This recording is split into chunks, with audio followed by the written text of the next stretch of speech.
Hello, I'm John Pawson, and this is the Experience is Everything podcast brought to you by Gray Dawes Events. In this episode, I'm talking to Elle-Mae Martin, events exec here at Gray Dawes, and we touch on everything from her love of dance as she was growing up. We talk about Lego for a little bit. We talk about how her career has led her into events and to her position here at Gray Dawes. We then talk about her part in putting together the biggest event that Gray Dawes Events has ever put on in the UK. So without much further ado, let's get stuck in.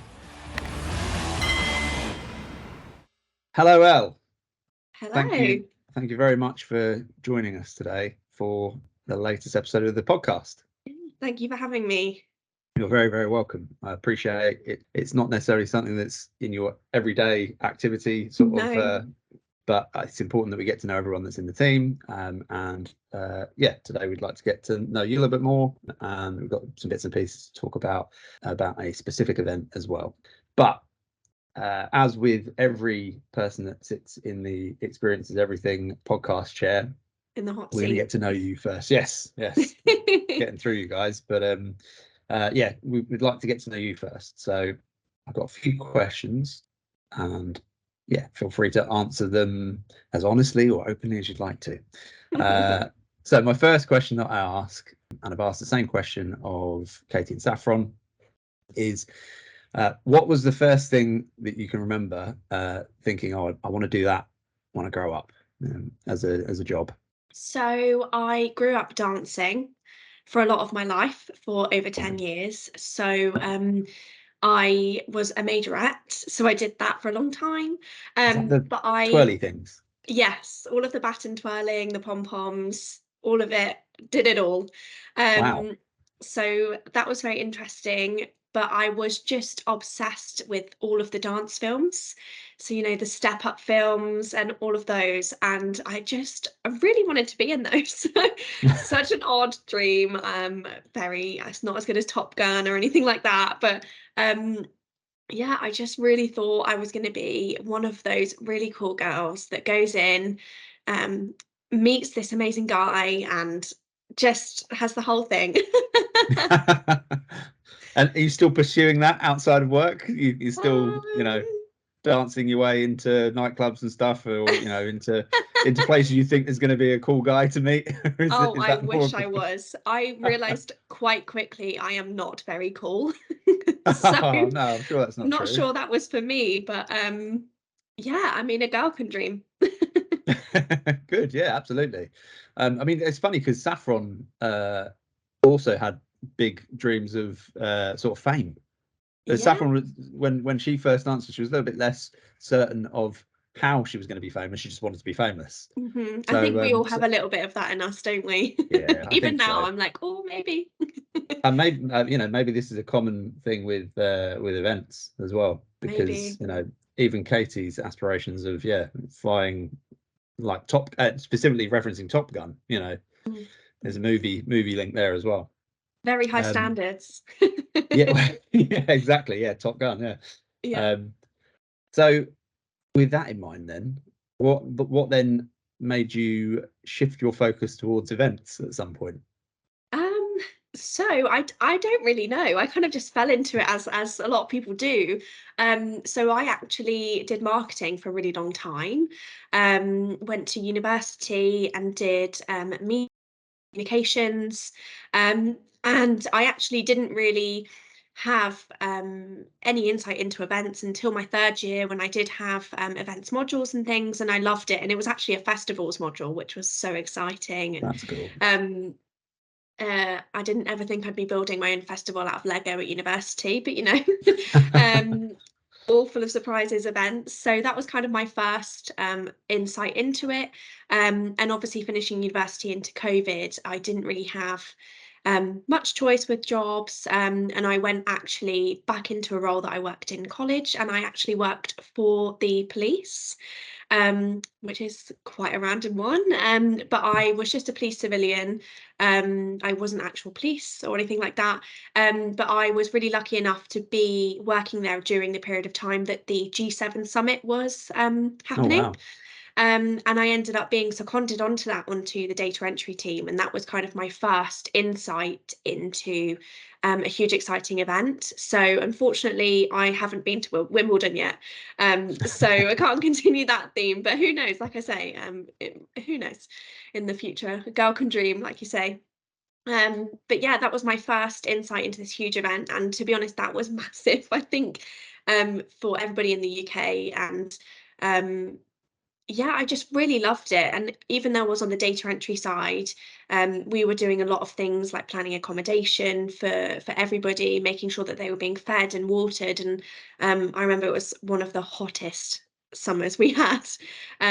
So it was, yeah, it was just amazing. I think it really grew on me. And from there, I actually didn't go into your classic events as you would assume from the G7 summit. I actually went and worked in a hotel Right.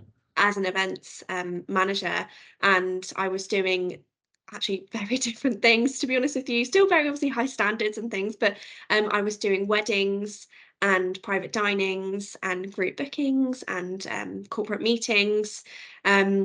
So yeah, that was really exciting. I loved it all. But hospitality is not for the faint-hearted.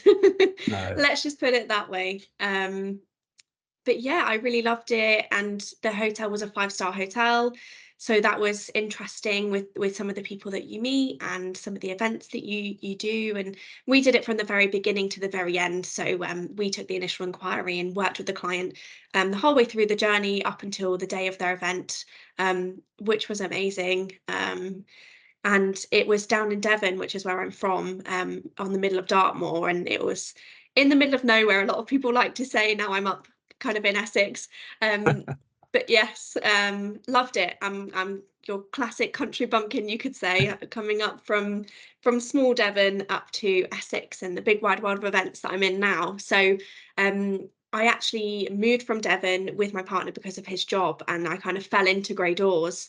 Um, so I've experienced a lot of different events, to be honest with you, and I love them all. I think when you work in the industry we do, I think every day is different. It's all full of surprises. So I'm just looking forward to whatever kind of comes up looking forward. So yeah, that's kind of me. I don't like Saffron said and Katie said, I fell into it, and ever since then I've not been able to leave. So um yes. Well, it sounds like you know you were saying before about wanting to be the kind of star of a movie, the dance thing coming in. Yeah. You've got your own thing going on here. You've gone from doing Lego at uni for some reason, which sounds intriguing. We're gonna have to tug on that at some point and figure out what was Yeah, going on there. Through the police, through I to working in a know. 5-star luxury hotel, and then coming from the country, bright lights of the city. You've Yeah, got your when you own. put it like that, I'm a bit like my own main character, aren't I? You I are. should write a book or something. Yeah, exactly. Oh well, that's what a journey in. That's I know. fantastic. Even looking back, when you say it like that, it does seem quite wild. You do have to take stock sometimes, don't you? I suppose, and just think, oh yeah, Yeah, look at where I've been. So yeah, with the G7, then did you get out on site and stuff, or were you kind of more making sure everything was yes. spinning? Yeah, so I was on site. So luckily on site was where I was working, at the headquarters back down in Devon. So I was really fortunate that I didn't have to travel or anything. I didn't go to Cornwall for the summit. I was there mainly to have the headquarters for a lot of the staff members. But even that was just so exciting because we had a full setup, all of the cars coming in and out of, because this was kind of their stop off on the way to Cornwall, because obviously you had a lot of Right. people coming from all over the UK, even from Scotland. So that was the stop off that they would get everything they needed. They would be told where they would be staying, and be given all their requirements before they kind of headed off to the summit. But we did have Boris Johnson turn up one day, so it was exciting. Um, Different things each day. Definitely very jealous of being in Cornwall on those beautiful sunny days with all of these important people. But either way, there was all of these changes, lots of different people that I've met. So being on site was really, really exciting, actually. Yeah, fantastic. And the next question that I kind of ask is around the strangest or like most amazing experience you've had in putting together events, but is working something like the G7 and having Boris Johnson pitching up, is that about as crazy as it gets, do you think? I think so. It didn't feel real. It's one of those things like going back to feeling like you're in a film, like a main character at a moment, because it doesn't feel real because you're so used to watching these things externally on TV or things like that. It didn't feel like this was actually happening, and it's hard to forget that you are such a small cog in such a huge thing that was going on.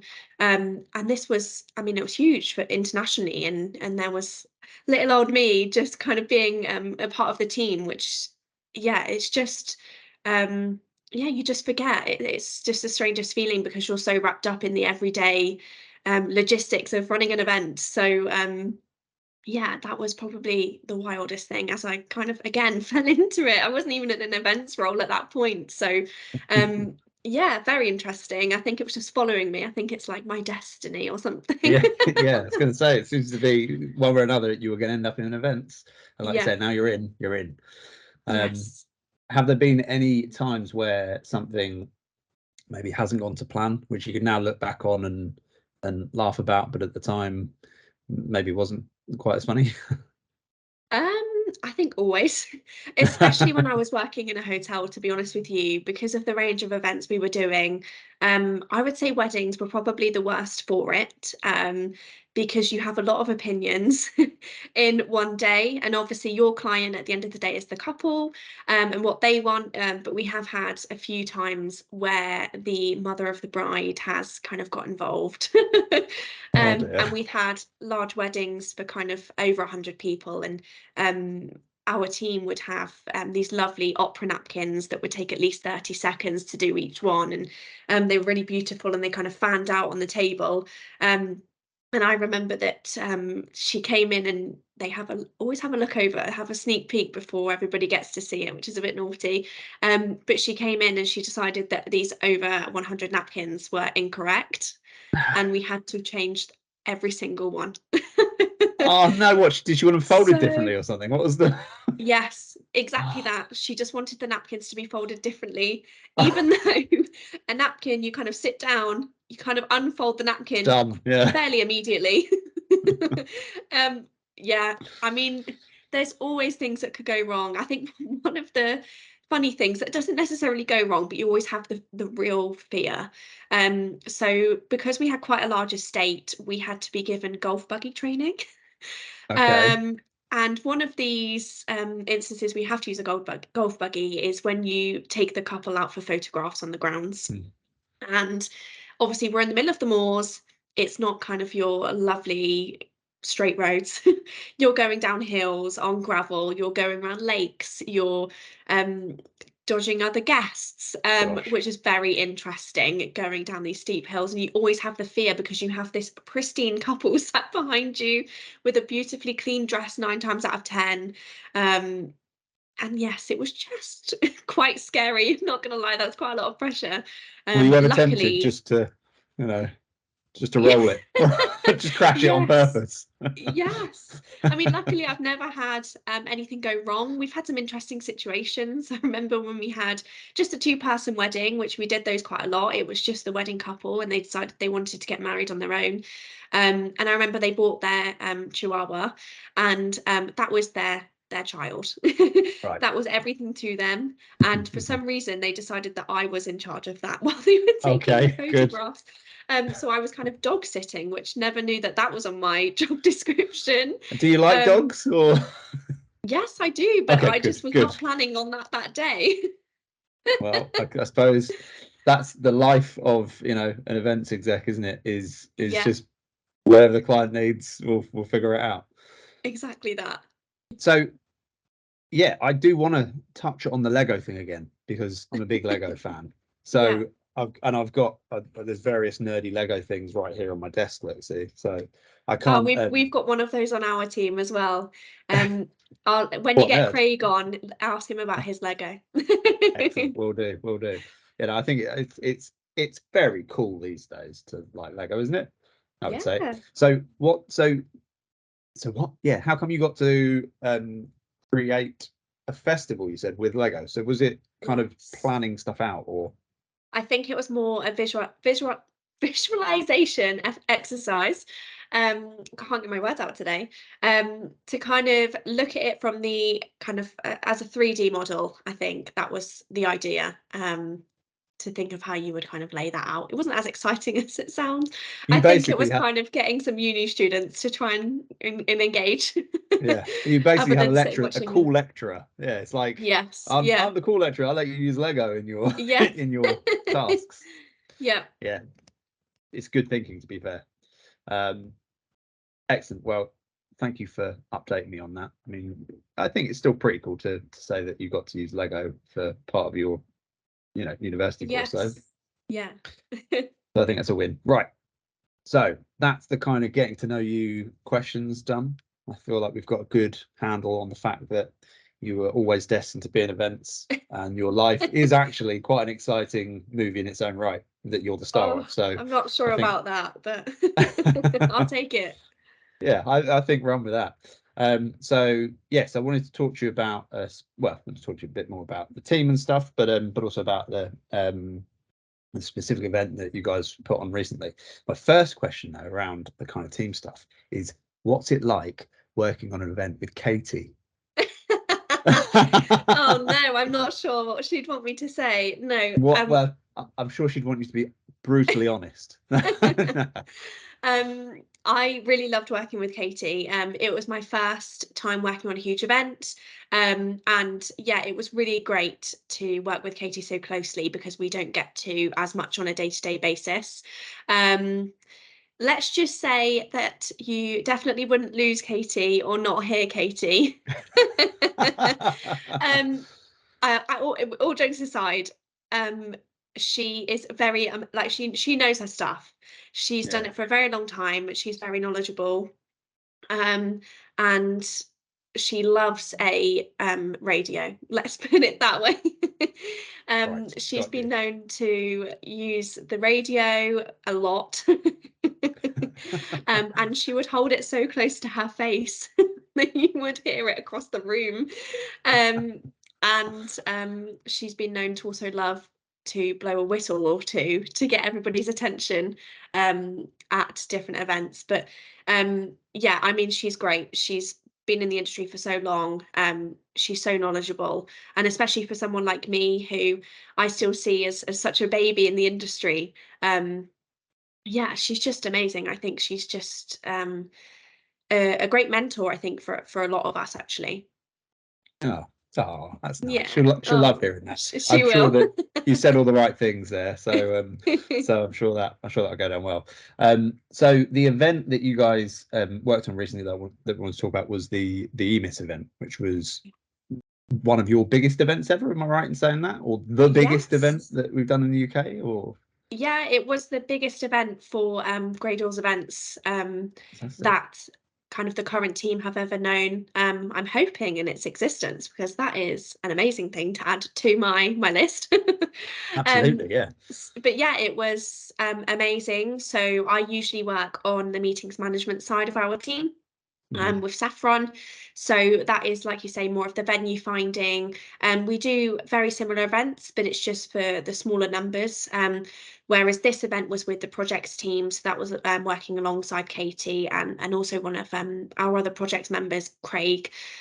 So the difference between the two teams is we do very similar events, but the projects events tend to need a few more kind of elements to it. So they'll be for a larger group of people. They'll just need a bit more of kind of detailed to it and a bit more just attention to detail, I suppose, with Mm. it because there's lots of different aspects that go into those events. And for this one, for example, it was for over 1,000 people. So it wasn't just the event; it was the travel, obviously, because we are a travel agency as well, and it was also the accommodation. So I was working mainly on the accommodation side, coming Mhm. from working in hotels and working with large reservations. That was kind of my bread and butter, really. So um, working on that mainly, but I was also there on site for the event. So it was just amazing to be able to be a part of one of the largest events, hopefully, that Gray Dawes has ever done, and have an amazing team by my side. And just, I was just soaking it all in, Oh, amazing. just taking it all in, and making the most of learning, really. And the client team that we had were just amazing as well. It was almost as if we had a projects team on their side as well as ours. So yeah, it was just great. Yeah. So so that's an incredible amount of people to have to kind of manage, isn't it? Yes. And Yes. so with that in mind, obviously with people coming from all over the place to kind of come together, how do you go about like pulling all that information into one place? Like how do you collate it all? Lots Is and there lots of spreadsheets. good old Ex spreadsheets? Yeah, Excel became my best friend. Yeah. So we began actually with a registration site. So we had everybody register for the event on there initially. But I'm sure, as you kind of gauged from speaking to us so far, there are lots of changes when it comes to events. So there was only so long we could have the registration site open for us to be able to collect that information moving forward for because we had 2 days of the event and not everybody was attending both days. Some people were attending both days, some people were just there as a visitor, as an attendee, some people were there as staff. So to collate all of that information in lots of spreadsheets, like I say, different ones for accommodation, different ones for travel. And we also kind of roped in a lot of the different team. So we got advice from our operations side of the business, and they do travel every day. So that was a great having um, Mm. their involvement as well. And also my other manager, Danielle, she's been in Grey Doors for so long, and she is just a wealth of knowledge, and she came in and helped. So it was just a real big team effort. Everyone kind of helped at some point, and I ended up being pulled onto the team full time at one point because it just needed all hands on deck. Wow. And just with that amount of people, you're bound to have changes. If you've got over 1,000 people, you're bound to have somebody that falls ill. And obviously, with this event being probably one of the largest events that maybe Grey Doors have encountered, or even our client EMIS, or even just as an individual, I think it was probably one of the largest events everybody has attended since the Big C, or as we call Mm. it at Grey Doors, the time we do not name. Yeah. That's from our CEO. We don't mention it. But I think obviously we had to also deal with that as well, and dealing with just how people felt, making sure they felt Mm. comfortable, making sure that everybody had the information that they required within good time. Um, like I say, we were still working on accommodation and travel bookings the day before, but we won't talk about that because they all got there safe in the end. Well, that's the main thing. But and as you say, I guess part of the job is those last minute changes coming in. Yeah. And when you're dealing with that number of people, I guess there's a percentage of the number of people that's always going to need. Oh, yeah, actually, this person dropping out or changing this or Yeah. changing that, and Hmm. yeah, it's a lot of plates to spin, balls to juggle, lots of different things to do. Yes. So it must be quite satisfying when it all comes together, I Oh guess. yeah. Unbelievably satisfying. It was just amazing. And it was a very stressful 2 days. They were very, very long days, but everybody kept amazingly high spirits because everybody was happy. And obviously the attendees don't see what goes on behind the scenes, and how Mm. stressful that can be, and all of the logistics behind it. But um when you get given that bottle of beer from your client at the very end of the second day, you know you've done okay. Yeah. Oh, that first sip. Yes. So bearing in mind the amount of effort, and like you say, you get sort of pulled in full time to work on the event. How do you manage your sort of day job workload while you're being pulled left, right, and centre Yes. onto events? Do you have to sort of figure that out? Does someone else take over for you and take your reins while you're doing this, or? Um, so there wasn't really a plan for it. We didn't have any rules, but it was kind of just I had been asked one day, oh, they just need a bit of a hand on this, and obviously you know accommodation and you know rooming lists, and you've worked with large groups. Would you be happy to help? I was like, yeah, of course, more than happy to help. So it began with that, doing a little bit on the side of my day job.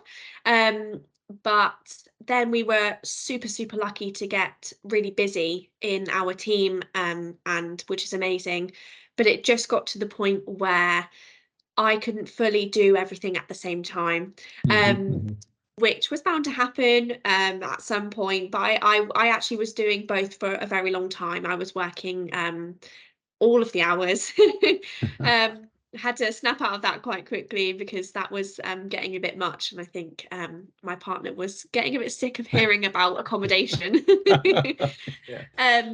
But yeah, in the end, I ended up having to kind of leave my day job for a little bit. I was still there. I was still seeing my team every day. I was still in the office, and I was still probably doing a little bit of the work that I shouldn't have been doing. But I'm a little bit OCD. I like to be on top of my work with my clients that I work with very closely. But yeah, in the end, I think Craig was like begging, begging to have me full time. Just because, yeah, I just think ended up that we needed it. And I think it all happened correctly now that we look back. But yeah, I don't know if there would be ever a plan for something like that. It'd be nice to have kind of written rules and know exactly what you're doing. But I think, like you say, events is like that. You are just learning every day. Every event is different. Every event goes differently. You could have the same exact event and run it twice, and it would be so different. It'd be miles apart. So yeah, just take it day by day. Yeah. And with an event like that, or well, with any events that you run, like what's the process? How do you go about choosing or finding a venue that's going to sort of be suitable for your customer? What sort of things do you ask them about in advance? Yeah, so with obviously the larger events, I'm sure there's probably more that goes into it. But we're fortunate that obviously the teams kind of do just they do mirror one another with what we look for. So we work very closely with our clients to find out what exactly is that they want. And we try and find the best venue that's going to fit them all. And sometimes that's not always the venue that they probably had imagined at the very beginning. And sometimes there is a lot of back and forth because obviously they do come to us because we like to think we know what we're doing, and they come to us because they trust our opinions, and sometimes we do have to talk to them and just say, actually you may have had this idea of what you think your event might be and what venue you're looking for, but actually if you think of the logistics on the day, this is actually going to work a lot better. Yeah. So I'm working on one at the moment, actually, again with EMIS, and they're actually running the same event but in 6 different locations. So obviously to them it's one event, to us it's 6, and they have actually found that visiting it themselves. So we found them venues, and we've given them proposals, and we've given them the information that they require to base that decision off. But actually they have found that doing the site visits themselves, especially for such detailed events, and especially when they have such a vision of how they would like that to go, it makes more sense for them to go directly. And we're more than happy to help with site visits as well. We always encourage that.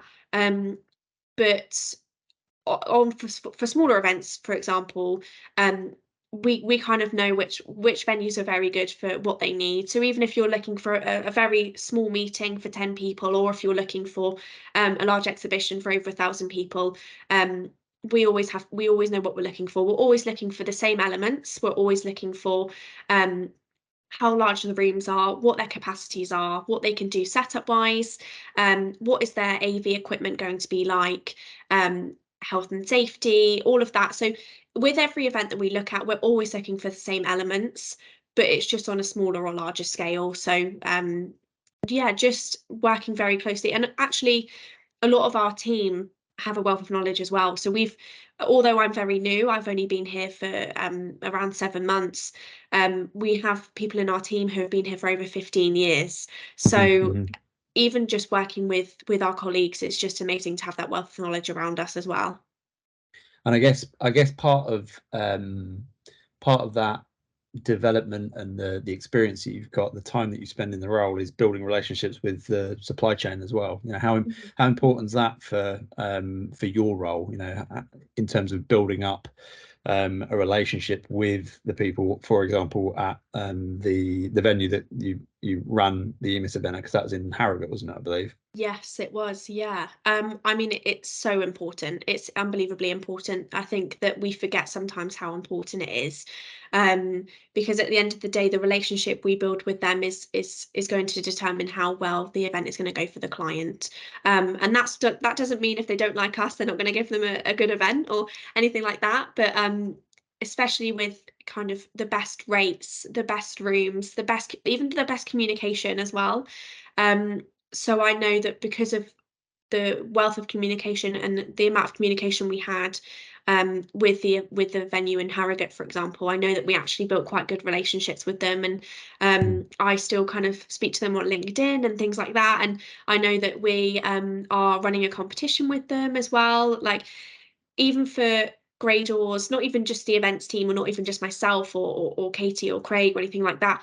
I think it's super important, because once you've built that relationship, we're going to have plenty of other events that we can, at the end of the day, give them that business. And we know that we can trust them as well. We know exactly what we're asking for, we're going to get, because I think sometimes if we haven't worked with a hotel very closely, for example, or a venue, we don't always know what we're going to be given, what the expectations are there. So yeah, I do just think that we have to sometimes remember that we are all humans. I've been behind the hotels, and I've been behind the agencies, and I know the frustrations. So I think that I'm quite fortunate to have that kind of insight into that, I suppose. So I think just sometimes, if something's going to go wrong, or if the client isn't happy, or if the venue isn't happy, I think just being very open and honest, because actually we've all been there. We've all had these things go wrong. We've all dealt with it a million times. Even not things going wrong, even things that have gone really well, and actually they have that wealth of knowledge to say, actually, this is what you want, but I do believe that we've done it like this way before, and this will be so much better for you. And actually it's worked out so much better for everybody involved, for us as an agent, for the venue and the client. So it is just having that all-round communication, I think. Yeah, amazing. Well, thank you very much. I mean, it sounds like it was such an incredible event to be a part of. Certainly, that's all the feedback I've heard, you know, from the conversations I've had around it. So I guess it's looking forward to more of those to get involved in, to keep you busy. I'm sure there'll be tons of them coming down the track. Definitely. Yeah. Well, thank you very much for that. The next bit that I would like to cover off with you, I did this with Saffron. It was her idea, so you can blame her if you're not happy about it. Is to do some quickfire questions. Quickfire questions. Yeah. I'm not the best at these, but I'll give it my best shot. Well, look, if it doesn't work, it doesn't work. You know, we'll just cut it. It's fine. I've got to come up with the ideas. You know, I've got a couple in my head, but I've got to try and keep them coming. So once I'm out, I'm out. Anyway. Okay. Dartmoor or Colchester? Dartmoor. By a mile. No thoughts. I love Colchester, and I love Gray Dawes, but yeah, definitely Dartmoor. PC or Mac? Mac, always. I think that's my marketing coming through there. Yeah, that's a conversation we had previously, but I thought I'd cover it off. Take away or eat in? Oh, I am quite guilty of a takeaway. I think takeaway. It's got to be done. I mean, it's nice going out, but there's something about, you know, just slobbing about with a takeaway. Oh, yeah, definitely. Events management or dancing? Oh, I love events, but I've always got a dream of dancing again. Keep the dream alive. Yeah, always. Yeah, fair enough. Coffee or tea? Neither. Oh dear. Okay, well, that's an easy round, I suppose. easy round at the office, at least. Yes. Working from home or working from the office? or working on Ooh. site? Oh, Oh, I don't know. I love all three. I think that's why I love my job, because it's a mix of three. So I'm at home today, I'm in the office tomorrow, but I'm in Frankfurt in Germany next week. So very nice. that's why I love my job. All three. Best of all worlds. Fantastic. Well, look, that's as many as I can get out of my head right now. Amazing. So you passed Woo! with flying colours. So I just want to say thank you very much again for joining me today and being part of the podcast. I think you've done fantastically well. So you can pat yourself on the back. So well, in fact, that I might well ask you to come back at some point to talk about Oh something else as well. no, I've let So, myself in for it now, haven't I? You've shot yourself in the foot completely, yeah. But you can also go off and tell the rest of the team how straightforward and Definitely. easy, and even though there were some technical glitches, it didn't make any difference to how well it went. You can tell them all that and Yes, get them definitely. all bought into it and on board.